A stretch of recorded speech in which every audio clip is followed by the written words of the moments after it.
என்னால முடியலடா.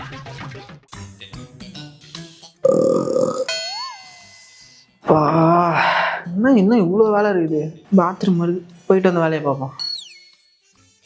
எல்லாரும் மீட்டிங்க்கு அசம்பிள் ஆவீங்களா? கான்ஃபரன்ஸ் ரூம்ல வந்துருங்க. மீட்டிங்கா? போயிட்டு வந்து பார்த்துக்கலாம்.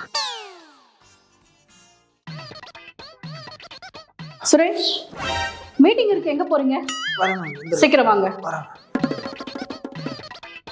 கைஸ், இந்த மந்த் எல்லாருமே நல்லா ஒர்க் பண்ணிருக்கீங்க. பட் ஆனா அது பத்தாது. ஐயோ, அடக்க முடியலையே. இன்னும் எஃபர்ட் போடணும். ஓகேங்களா? ஐயோ, நானும் அடக்கிறதுக்கு எஃபர்ட் போட்டுட்டு தானடி இருக்கேன். சரி, ஓகே. எல்லாரும் அவங்க வேலையை போயிட்டு பார்க்கலாமா? பாடா, கிளம்பிடுவோம்.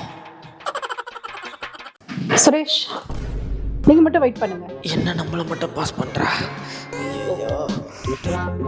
சுரேஷ், இந்த ஆஃபீஸ்லயே நல்லா ஒர்க் பண்றது நீங்க மட்டும்தான். அதை கண்டினியூ பண்ணுங்க. மேடம். சுரேஷ், என்ன அவசரம்? எங்க போறீங்க? உட்காருங்க. ஐயோ, இப்ப எதுக்கு கூப்பிடுற தெரியலையே.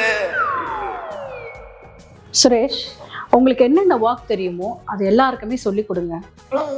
அவசரம் இல்லை, பொறுமையா சொல்லி கொடுங்க. சரிங்களா? மேடம், நான் பொண்ணு இழந்துட்டேன் மேடம். தாங்க முடியல.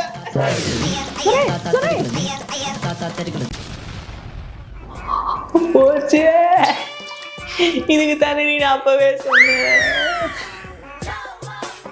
Madam, come in. Yes, come in. Madam, எனக்கு இன்கிரிமெண்ட் வேணும். இன்கிரிமெண்டா? ஆமா. உட்காருங்க.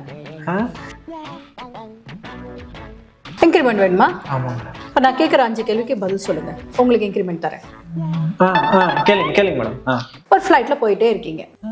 அந்த ஃப்ளைட்ல 50 செங்கல் இருக்கு. அந்த 50 செங்கல்ல ஒரு கல்லை தூக்கி போட்டுட்டீங்க. மீதி எத்தனை கல் இருக்கும்? 49. உங்களுக்கான செகண்ட் கொஸ்டின். ஒரு மான் இருக்கு. அந்த மானை ஃப்ரிட்ஜுக்குள்ள வைக்கணும். எப்படி? ஃப்ரிட்ஜ் திறந்து மானை உள்ள வச்சு திரும்ப ஃப்ரிட்ஜ் மூட வேண்டியதா? ஓஹோ, அவ்வளவுதான். சரி, தேர்ட் கொஸ்டின். அன்னைக்கு சிங்கத்தோட பிறந்த நாள். எல்லா விலங்குகளும் போயிருந்தது, ஒண்ணு மட்டும் போல. எப்படி? நம்ம தான் மானை ஃப்ரிட்ஜுக்குள்ள வச்சிட்டோம்ல, அப்புறம் எப்படி போவாது? போவாது. உங்களுக்கான 4வது கேள்வி. பாட்டி முதலைங்களை வாழ்ற அந்த கோலத்தை கடந்து போகணும். எப்படி? இப்ப சிங்கத்தோட பத்திரிக்கை தான் எல்லா அனிமலும் போயிடுச்சு இல்ல, முதலையும் போயிருக்கோம். ஈஸியா வந்துடலாம் பாட்டி. தெரியாதா உங்களுக்கு? சரி, உங்களுக்கான 5வது கேள்வி. ஆனாலும் போற வழியில பாட்டி இறந்துட்டாங்க. எப்படி? தண்ணியில முழுகிட்டு இருப்பாங்க. அதான் இல்ல. நீங்க முதல்ல ஃப்ளைட்ல போகும்போது ஒரு கல்லை தூக்கி போட்டீங்கல்ல, அந்த கல்லை தூக்கி போட்டதுல பாட்டி மண்டிய போட்டாங்க. இப்படி கேர்லெஸ்ஸா வேலை பார்த்தா எப்படி இன்கிரிமெண்ட் கிடைக்கும்? இப்படி இன்கிரிமெண்ட் கேட்டீங்கன்னா பாட்டியை கல்லை தூக்கி போட்டு கொண்டுட்டீங்கன்னு உங்க மேல போலீஸ்ல கம்ப்ளைண்ட் கொடுத்துருக்காங்க. கம்ப்ளைண்ட் கொடுப்பீங்களா? இன்கிரிமெண்டே வேணாம் மேடம். You can go. கௌரவமான குடும்பம் மேடம்.